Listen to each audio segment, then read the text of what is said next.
আমরা নির্মাল্য বাবুর কাছে আসবো। নির্মাল্য বাবু, এই যে জোট, আমরা বলছি জোটে জটের সার্কাস, এগুলো আমরা দেখেছি, বলেছি, আমরা আরো কত দেখবো জানি না, কারণ নীতিশ কুমারের হয়তো রবিবার দিনই আর একটা এই এক দশকের মধ্যে চতুর্থবারের জন্য তিনি হয়তো আবার দলবদল করতে পারেন, বা আবার বিজেপির হাত ধরে তিনি আবার মুখ্যমন্ত্রীত্বের শপথ নিতে পারেন।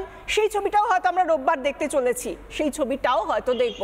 কিন্তু এই যে এই জায়গায় আমরা দেখতে পাচ্ছি মমতা বন্দ্যোপাধ্যায়ের সঙ্গে জোট করে কে কতটা এগোতে পেরেছে, বা নীতিশ কুমারকে নিয়ে জোট করে কে কতটা এগোতে পেরেছে, এটা তো রেকর্ড বলে। এটার জন্য কি নতুন করে আর কিছুর আর কোনো প্রামাণ্য তথ্যের প্রয়োজন হয় কি? এটা তো সময় এবং সময়ের দলিল আগেই জানিয়েছে। মমতা ক্ষমতায় আসার পর থেকে কার সঙ্গে জোট করেছে? এসেছিল জোট করে কংগ্রেসের সঙ্গে। এখন সেখানে একটা কংগ্রেসের সঙ্গে সার্কাস চলছে, কিছু সার্কাসের লোকজন খেলাধুলো করছে, সেটাই আমরা সাধারণ মানুষ দেখছি। এবার রাহুল গান্ধীর যে প্রজেক্টটা, সেই প্রজেক্টটা যেটা মণিপুর থেকে মুম্বাই, সেটা একটা বড় ধাক্কা খেয়েছে। এ ব্যাপারে কোনোভাবেই অস্বীকার করা যায় না। কালকে যারা পতাকা দেখিয়েছে তারা কাদের লোক সবাই খুব ভালো করে যায়, এবং মমতা বন্দ্যোপাধ্যায় একটা জায়গায় একেবারে পরিষ্কার, রাহুল গান্ধী ওকে যতই এখন ওকে তোষণ করার চেষ্টা করছে কংগ্রেস, ভার্চুয়ালি আত্মসমর্পণ করছে কংগ্রেস, অথচ রাহুল গান্ধী তাকে ভোট কাটুয়া ছাড়া অন্য কোনো দিন কিছু বলেনি। যে কথাটা বলেছে সেই কথাটা ফিরিয়ে নেন। ভোট কাটুয়া মমতা কি ভোট কাটুয়া না, তার মানে হচ্ছে মমতা বিজেপির এজেন্ট। গোয়াতে মমতা বিজেপির এজেন্ট, নর্থ ইস্টে মমতা বিজেপির এজেন্ট, সব জায়গায় মমতা বিজেপির এজেন্ট। এটা কংগ্রেস সবসময় পরিষ্কার করেছে।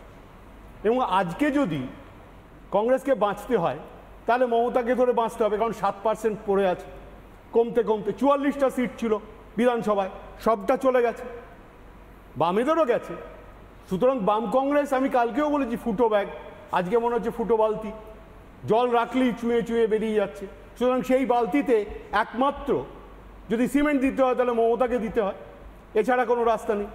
সুতরাং সেই জায়গায় দাঁড়িয়ে আপনাকে তো একটা জিনিস মানুষ দেখছে, যে মানুষ মোটামুটি আমার যা মনে হচ্ছে যে একটা জায়গা ঠিক করে ফেলেছে, যে এই সার্কাসটা বন্ধ হবে কিভাবে।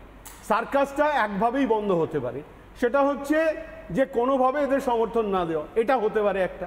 আর দ্বিতীয় যেটা হচ্ছে যে পশ্চিমবঙ্গটাকে দুটো ভাগ করে দেওয়া, তৃণমূল আর বিজেপি, বাকিরা আর থাকছে না, এবং সেটাই দাঁড়াচ্ছে, সেটাই চেষ্টা চলছে। ঠিক এই জায়গা থেকে আমি সুভাষ বাবুর কাছেই বসবো। আপনি অনেক শুধু এটা বলি, আসামে যখন ঢুকছে, যদি ইজি হতো জেতাটা, তাহলে আসামে যখন রাহুল গান্ধী পদযাত্রা করছে তখন যা হেমন্ত বিশ্ব শর্মার ভূমিকা, আমাদের প্রেসিডেন্টকে, আসামের প্রদেশ কংগ্রেসের প্রেসিডেন্টের মাথা পাঠিয়ে দিয়েছে, রাহুল গান্ধীকে পদযাত্রায় আটকেছে, মমতা ব্যানার্জিও তাই করেছেন। সুতরাং এটা করতে হবে কম্পালশন, কারণ হলো উনি গেছেন কংগ্রেস থেকে বিজেপিতে, আর মমতা বন্দ্যোপাধ্যায় বাঁচতে গেলে, জেল থেকে বাঁচতে গেলে মমতা ব্যানার্জি বিজেপির সাথে থাকতে হবে, তাই করছে।